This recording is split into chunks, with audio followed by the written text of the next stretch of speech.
Hello, this is Julian with Coffee Reviews, and today we'll be reviewing the Flor Betancourth Wash Process Colombia from Botz Coffee. And there's the bag right there. And Botz, based out of Whiting, Indiana. And this coffee was a suggestion to us by Michael. So shout out to and thank you to Michael for the suggestion. This is Botz's first ever appearance on this channel, as they're a coffee roaster I had zero familiarity with going into this review. And once this coffee was suggested to us, I did reach out to Botz to discuss this one and another coffee they were offering at the time. And the other coffee was partially a pink bourbon and an ají bourbon coffee. And given my recent experiences with the Jose Salazar and ají bourbon coffee from Passenger, I was actually a little bit more interested in that coffee, but they did talk me into getting this one instead, as they cited it as their possibly favorite pink bourbon coffee that they've ever had. So it'll be interesting to see how this one turned out, as this right here is day 37.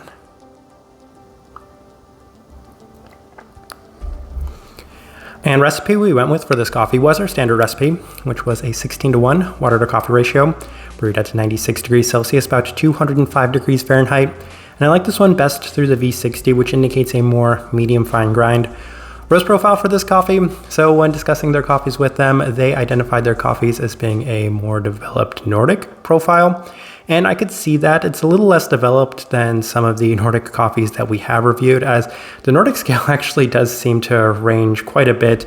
I would say that for a comparison, this one is maybe on the slightly lighter side of that light medium profile, as it's not overly light, but even then it's still not to the same extent as the majority of American coffees are. So we'll say slightly lighter side of a light medium in terms of that roast profile.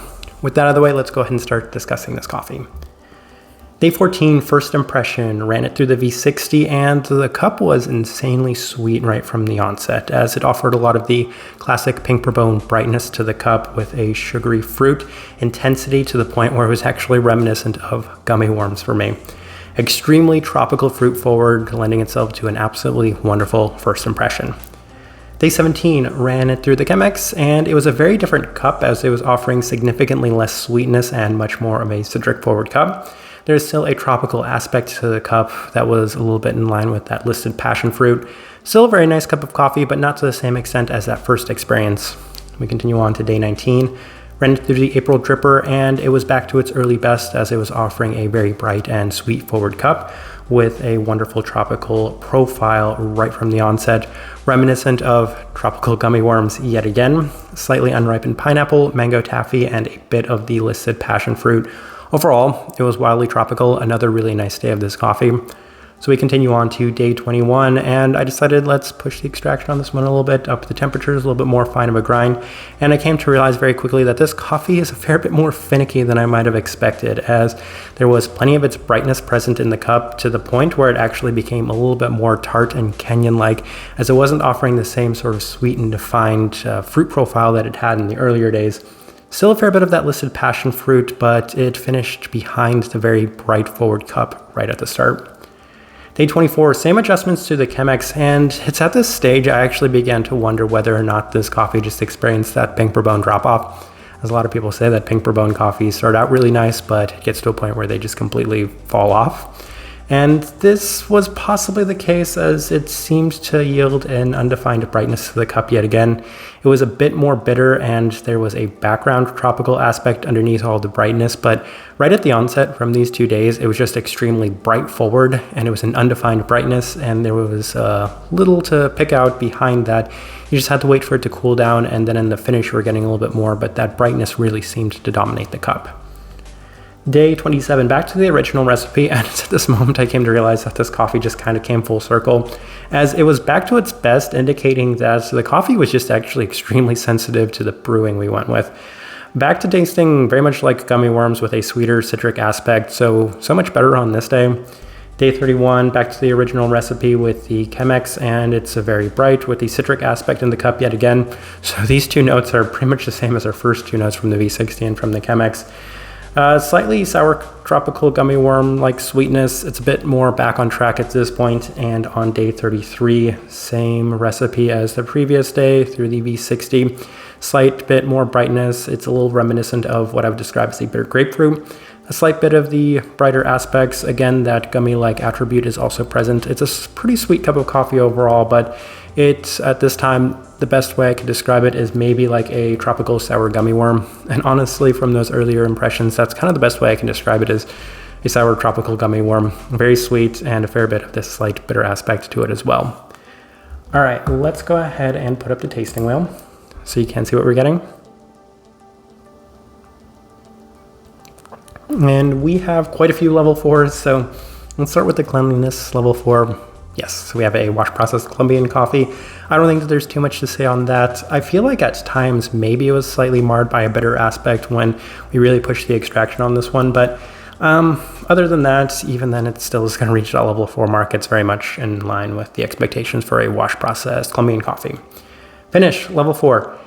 Yes, I would say that this is on the slightly higher side of that finish, as it didn't seem to have a fair bit of a lingering finish right from the start. Not entirely sure if I have anything more I wanted to add to that, because now we're going on into the sweetness, which is at a level 4. And I will say the higher side of the level 4, and the first time I tried this coffee, I said, this one definitely has level 5 potential, as maybe even on the first day I could have justified the level 5 mark, as it was a very fruit-forward sweet cup of coffee with so many of those sugary candy-like aspects to it. Once again, I feel like this coffee just became a little tricky, and given the experiences I had with it being a little bit of a roller coaster, I settled on this one being a little bit more in line with the 4 as opposed to the 5. Still then, on the higher side of the level 4. Acidity, level 4. Yes, and at times when we were pushing this one could have justified that level 5 mark, as the brightness really seemed to be an ever-present component within this one throughout the entirety of drinking it. So even then, slightly higher side of level 4, I would say it's in equal measure to the sweetness though, which is always at least a good starting point for us. Berry fruit, level 4. Yes, and one of the berry aspects they have listed on here is kiwi, and I could see that, and I don't want to kind of generalize the entire sweetness of this cup as being maybe like a candied gummy worm, but that's kind of the way it's tasted to me. So when it comes to those candies, you can experience an abundance of different tropical flavors. So I could see the kiwi, but I've never necessarily been the best at picking out kiwi from coffee in general. If anything, that's part of the brightness that I'm experiencing, but even then I could say that it had maybe like a mixed berry gummy aspect to it. Citrus fruit, level 4. Yes, and actually as I think about that, the passion fruit would also fall in line with that berry category, as I'm kind of thinking in terms of the citrus, but I did also mention an unripened pineapple aspect to it, and that's another thing that could be listed like a pineapple gummy. So that's citrus fruit, so I think these things all kind of work together specifically in terms of that sweetness.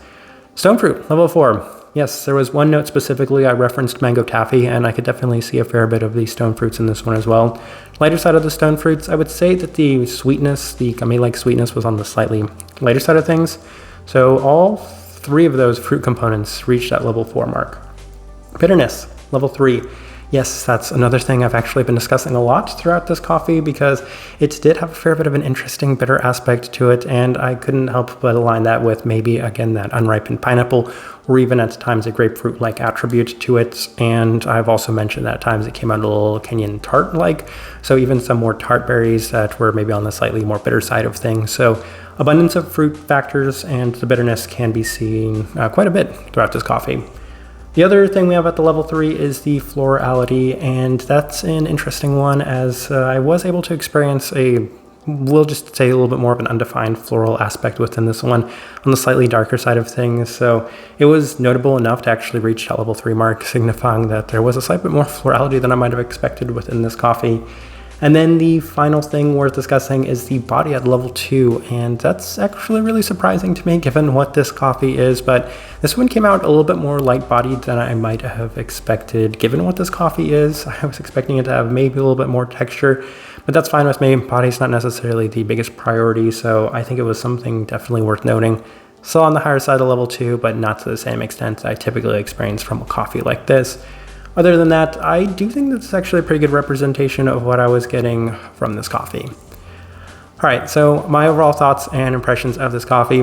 I have a very mixed opinion on this one, mostly because right at the start I said, wow, this coffee has so much potential. This one could actually end up being my favorite Colombian coffee out of all the really amazing Colombian coffees we've had this year, because that very sweet fruit-forward cup on that first impression was something that I had not expected going into this coffee, and I felt like if I could continue to replicate those results, then this one easily would have ended up being my favorite Colombian coffee.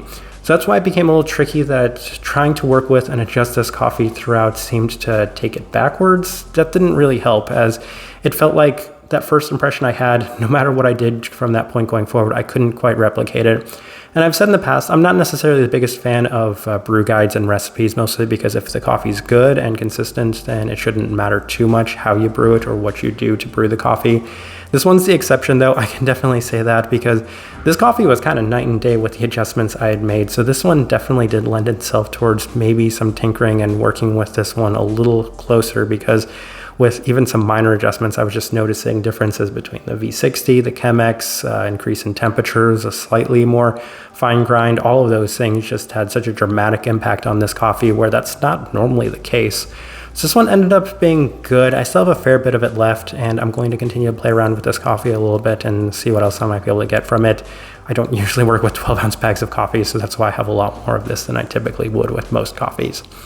Type of person I would suggest this coffee to, I feel like if you just kind of settle on something very early and persist with that, then you are able to experience a very nice coffee throughout, most specifically skewing in terms of the sweetness and brightness. Those are the two things that I experienced right from the start that remained persistent throughout the entire time drinking it.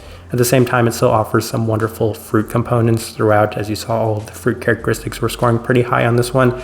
Maybe not necessarily the most body, but if you can make up for that with a very bright, sweet, almost gummy worm-like cup of coffee, then I think that this is a pretty good fit for you, and the best way I can leave this review. If you by chance had an opportunity to try this coffee, I'd love to know your thoughts and impressions of it as well. If you're enjoying the content, give this video a like, subscribe if you're not already subscribed. This right here has been a review of the Flor Betancourth Wash Process Colombia from Botz Coffee. Thank you for watching.